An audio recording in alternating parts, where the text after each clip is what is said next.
Here's the highlight. Senior Counsel Advocate Norman Arensi grilling former Police Commissioner Bheki Cele about Brown Mogotsi and Cat Matlala. Let's just say, things get interesting fast. Brown Mogotsi, have you met him? No, I don't know Brown Mogotsi.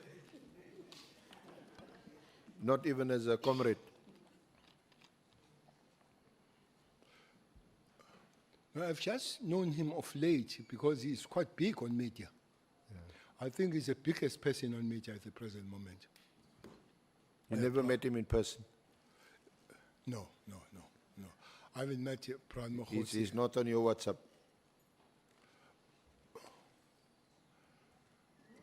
My WhatsApp? Yeah.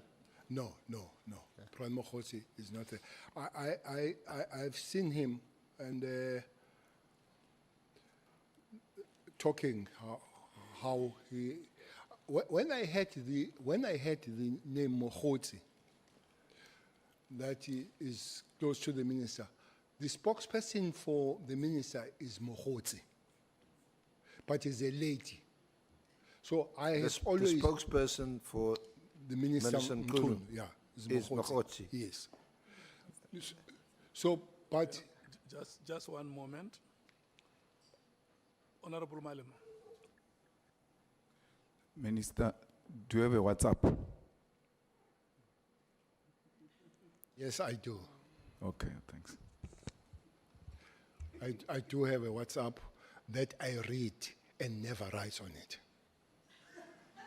Not once in life I've written either WhatsApp or any text message.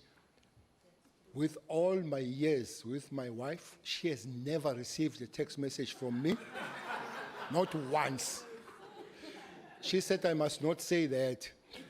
So with my PA that I've worked almost 20 years, Sharon, she has never received.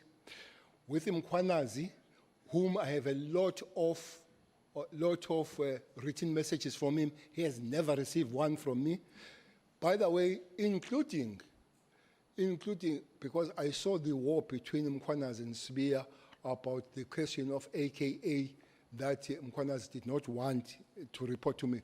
But a person who reported to me the matter of AKA was Mkwanazi, who sent me the message at about 11:30 at night. So that's why it was funny for me that he does not report to politicians when they were fighting with this SBA, when he is done. But himself, he can't show nobody, Honorable Malema, in the Republic of South Africa that can show you a written message that comes from Cele. Yeah, no, honorable members, the secretary of our committee is showing me a list of unanswered WhatsApp text to General Khumalo. Honorable Shogwe. Thank you, Chair. I wanted to ask, what is there a relationship between the two Mogotsis, the spokesperson and the other Mogotsi? Thank you. No, I don't know. I have no information, Honorable Member.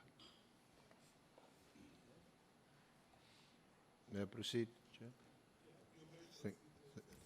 Thank you, General. But you know Cat Matlala? Very well. Okay. I think When did you first meet Cat Matlala? I met Cat Matlala in December Of? last year, 2024, 2024. That's the before first the directive. That's the first time I met Cat Matlala. December 2024. I can't remember the date, but it was after the raid. The raid on the 8th or the 6th, the 6th of Yeah. December. Because that's one thing that brought him to me. So what is there a connection between the raid on 6th December where we know There are, that PKTT there are issues that he raised to me about the rate. So can you tell us, well, first tell us how it is that you came to meet him? Did you know him before that? No, I didn't know him before that, and I don't know how it happened because the people of his stature, I would know about them, especially from what the township? From MAMS, from Mamelodi. I have had a lot of community engagement in Mamelodi, and they will raise the issues about the people that give them trouble. One person that was very prominent was Keke. There's a guy called Keke in Mamelodi. I think he's doing 20 years now, it's been said. So we went there, we had Imbizo. 27 people spoke at Imbizo. Not a single one spoke of Keke. The 27th person spoke about Keke and was given a standing ovation. And this person made a statement that I'm ready to die after speaking with Keke. So you would know that there are people like Keke and things. But nobody ever raised an issue about Matlala. Nobody. Then Bongani Mpungos, who is a son of Sputla Mpungos, who is a son of Sputla Mpungos, who comes from Nongoma or Matuba, where he comes from, and a very notorious taxi person. Because of my involvement as the MEC for Transport and Police, when there are problems of taxi industry, then I will meet these people. So I knew Sputla through that, the father of Bongani. So Bongani then brings Matlala to me.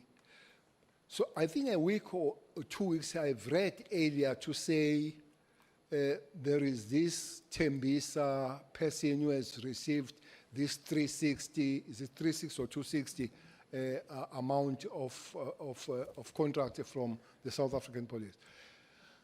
They came and I met them in Beverly Hill in Durban. So I met there. I think I delayed two days because Bongani, who's known as Mabonga, did not tell me that he's bringing somebody else. So as I came there, because there was a photo of Cat, I said to him, "You look like Cat." He said, "I'm one." I said, "Nkosiam, what's the story with you and me and all that?" So he said, "No, he have asked Mabonga to come to me because there are 2 issues he wants to raise with me." Where were you meeting? Beverly Hills Hotel in Durban. The Beverly Hills Hotel. Yes, sir. Do you know Beverly Hills? It's a fancy hotel.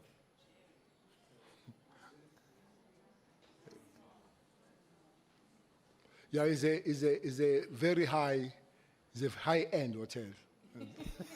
No doubt about it. It's a high-end hotel, Beverly Hills. But we met at the dining hall there, and then he raised 2 issues. He said Mabonga must bring him to me because he realizes that he's being abused or he's being used for the political games that he do not understand. Firstly, he said he has met Minister Mkhunu, him and Brown Mogotsi, 3 of them.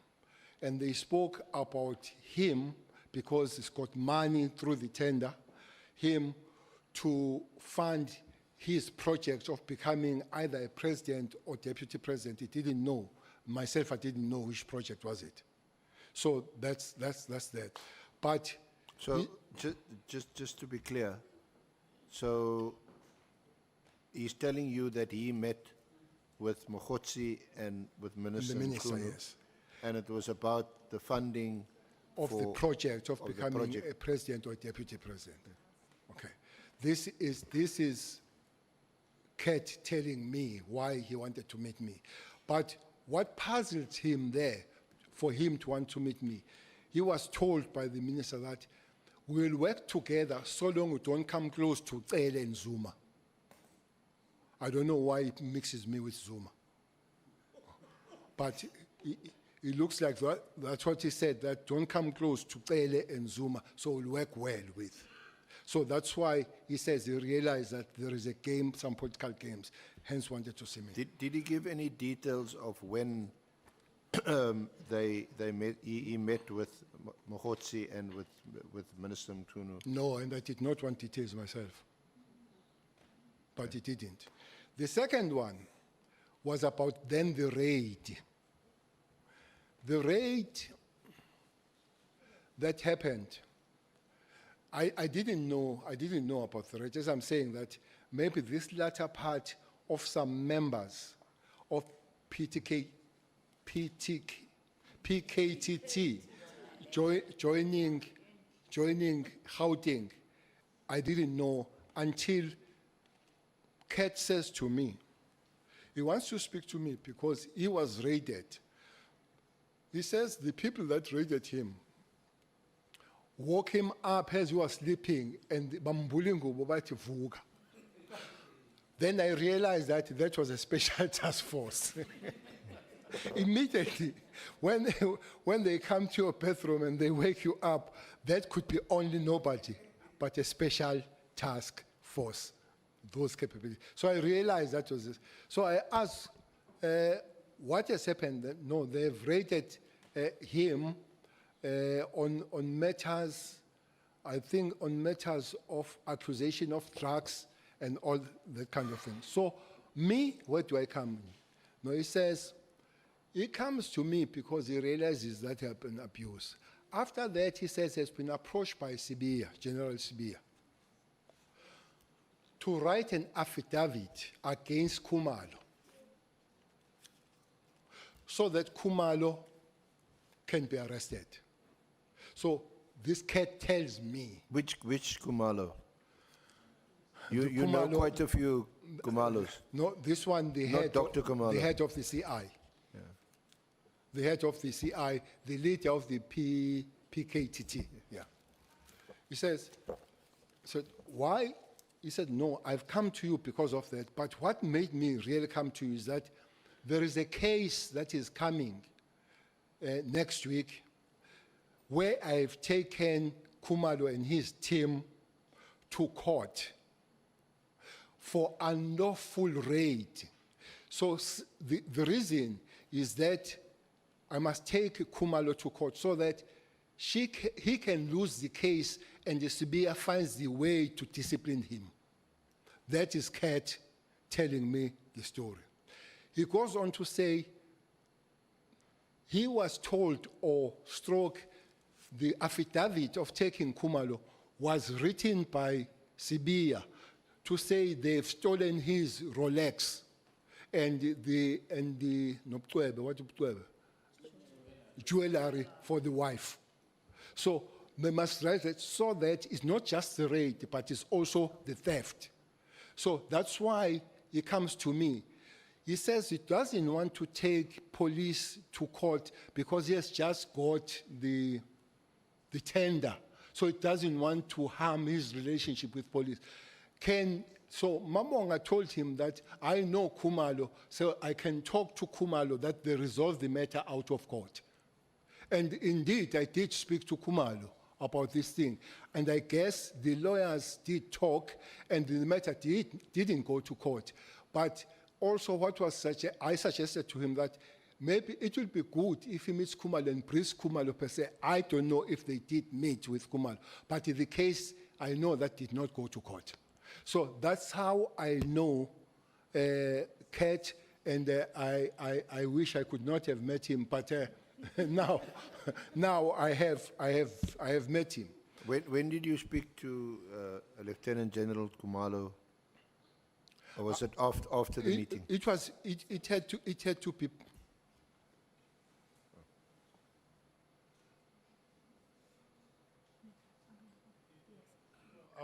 I'm looking at the time. We need to break immediately. But I will request the Honorable Sokanyile to place a question.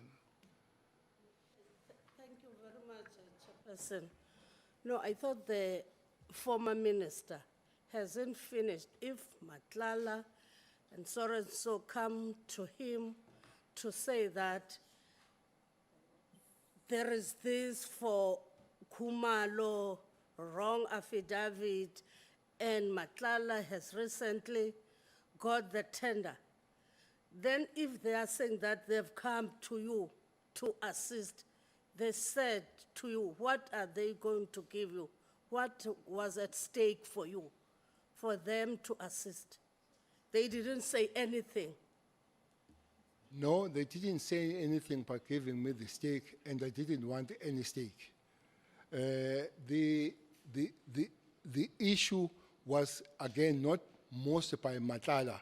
It was by the person who knows me, who is a son of a person that we worked in the taxi industry. But there was no prize. I hope prize would have been called, but there was no prize. There was no prize of it.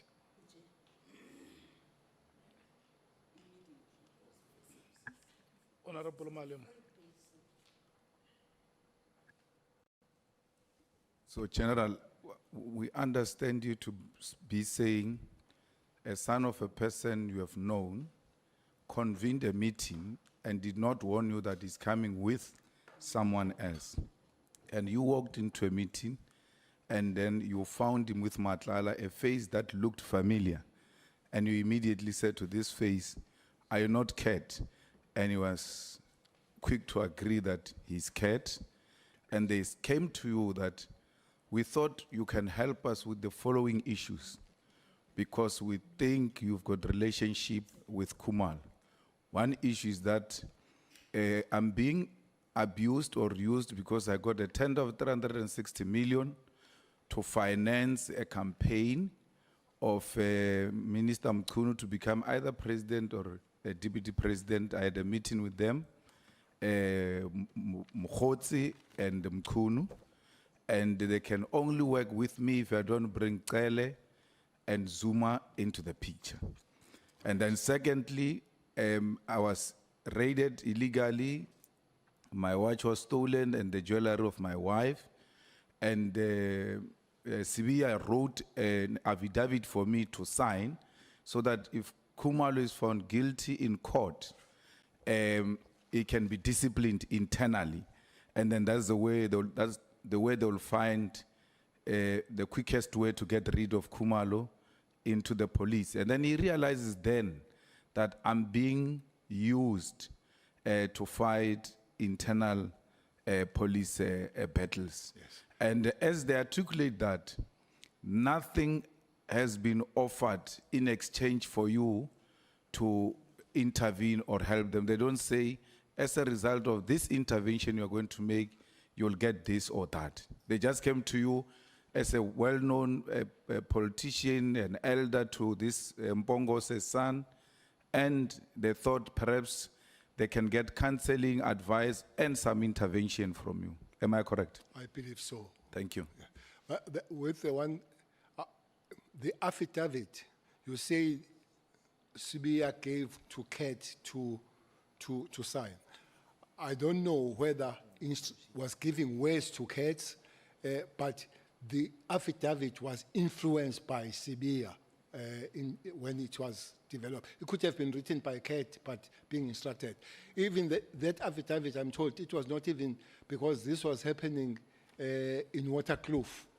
But I'm told that the affidavit was signed somewhere in Soweto. They said there was somebody that would be easy, station commander, to sign and agree with that affidavit.